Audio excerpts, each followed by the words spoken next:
Welcome to Blended Scotch Reviews, a new channel that is part of StabtheDragon Productions. This is episode 1, an introduction to the channel. It's June 26, 2024, Fort Worth, Texas, and it's 98 degrees. So I have had my bottle of Teachers in the freezer for a while.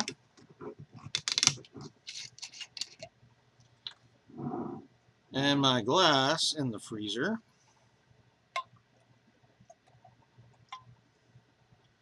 Because I refuse to drink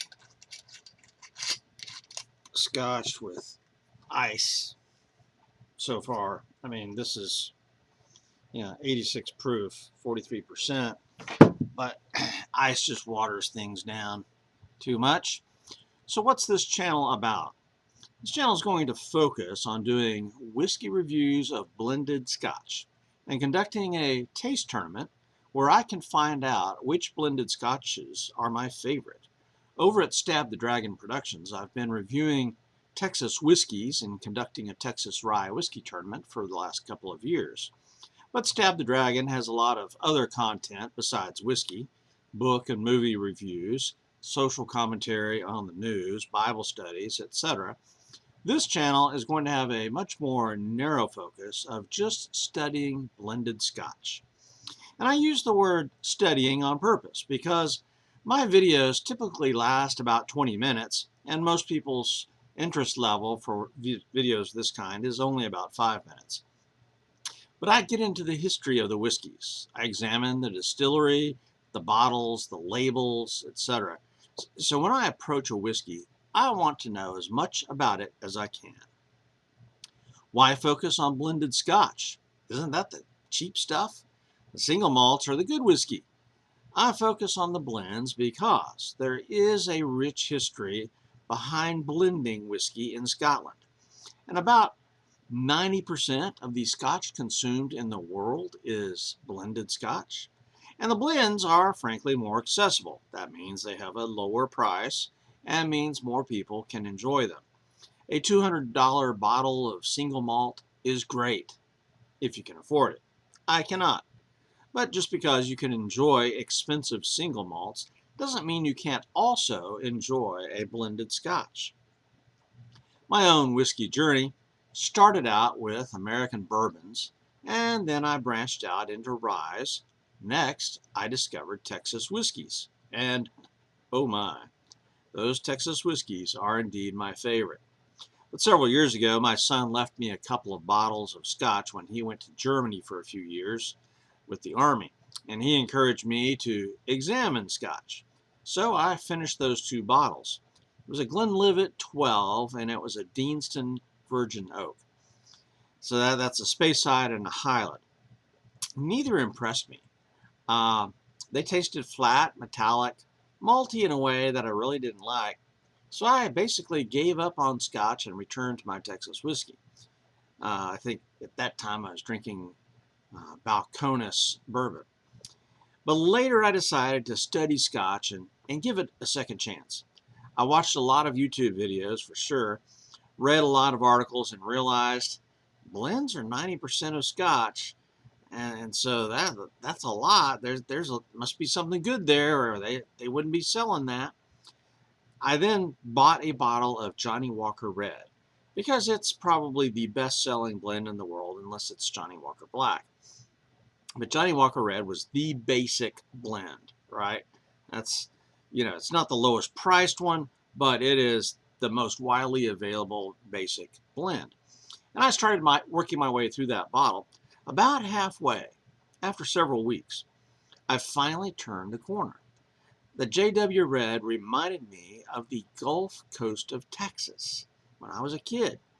The salt sea breeze, the seaweed, the hot sand, the everything about it, just the aromas, the memories flooded back. And I finally liked a blended Scotch, or any Scotch. This was the first. From there, I worked my way through several blends: J&B, Cutty Sark, Famous Grouse, Grants, and Teachers. This is about my 3rd bottle of Teachers, I think. and it was fantastic. I mean, I really learned to appreciate and love these accessible single malts or blended malts, blended Scotch and blended malts. There you go. Then I moved on to the single malts like Talisker, Highland Park, Ardbeg, Scapa, etc., and enjoyed those. So I had truly turned this corner, and now I enjoy a wide variety of Scotch. But it was the blends that did it. Now, what do I like about blended Scotch? Well, first of all, it is a different drink from bourbon and rye. Now, they're all whiskey, but boy, there are some huge differences. Blended Scotches don't come across as sweet as bourbons, for one thing. And so let's take Old Forester or maybe Four Roses. Those are, for me, super sweet. Buffalo Trace, super sweet. And a lot of people love that. For me, while it's okay, it's just a tad bit too sweet. And so what I find with the Scotches is that even though there's a sweet element there, it tones it down some. Well, with the Texas whiskeys, there's what's known as the Texas funk. It's the effect that the harsh climate has on the whiskey. And so it comes across as very dusty or smoky in just a regular whiskey. And so these Texas whiskeys became my favorite, but Scotch also has, like Teachers, it's got a little bit of uh, smoke to it, a little bit of peat, and that gives it something that I can relate to from my love for Texas whiskey. So that kind of clicked with me as well. Now don't get me wrong, the smoke in peat is very different from the smoke of, say, uh, Brimstone by Balcones. You know, that's a corn whiskey, and it is heavily smoked, I think, with oak and maybe some mesquite wood in there. And so that's more like a barbecue kind of a smoke flavor. So it's very different from the peat smoke of Scotches. So I like that difference. I didn't get trapped into thinking, oh, just this one kind of whiskey, Texas whiskey, that's all I can have. No, I've been able now to branch out. I've educated my palate some, and that's given me a richer experience with Scotch whiskeys, like the Teachers here. I had, like I said, I had this glass in the freezer.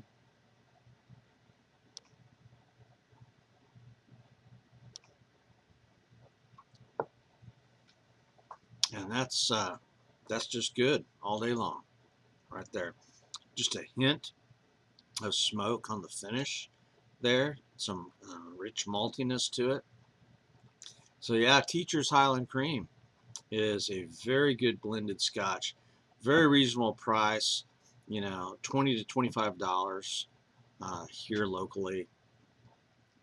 So there's a lot about Scotch that's different from the bold flavors of American bourbons and ryes and Texas whiskeys. Those big, bold, in-your-face whiskeys are great, but I find Scotch to be softer, more refined, more elegant, well-rounded, meditative even. It just gives me a totally different feel when I drink a Scotch. And so if I want to have a different kind of mood, I'll go for the Scotch. And if I want to have something else like Texas whiskey or Kentucky bourbon, that gives me another mood. So this channel is going to focus on the blends. The first bracket will have about 16 labels, possibly more, with an upper price limit of $30. The second bracket will also be around 16 labels, ranging from $30 to $45. And when I say labels, hopefully in this in the first 16, I'm going to see 3 different products from Dewar's and maybe 2 different products from Ballantine's. Uh, so there's going to be, you know, and then I'm going to have the Johnny Walker Red in the first bracket, but black and double black in that second bracket. So I'm going to study some different distilleries, some different whiskey companies. And that requires looking at multiple offers from their lineup. So it's going to have some depth to this study as well as breadth. So we're going to look at, J&B, Cuddy Sark. There's a wide variety of brands that we're going to look at, but we'll go deep into some.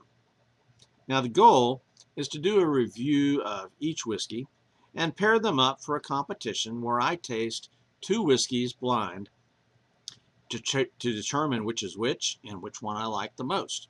Work our way then through each of these brackets of about 16 whiskeys to find the champions. And along the way, we may be able to read some portions of some books. Like here is Whiskipedia by Charles MacLean, a compendium of Scotch whisky.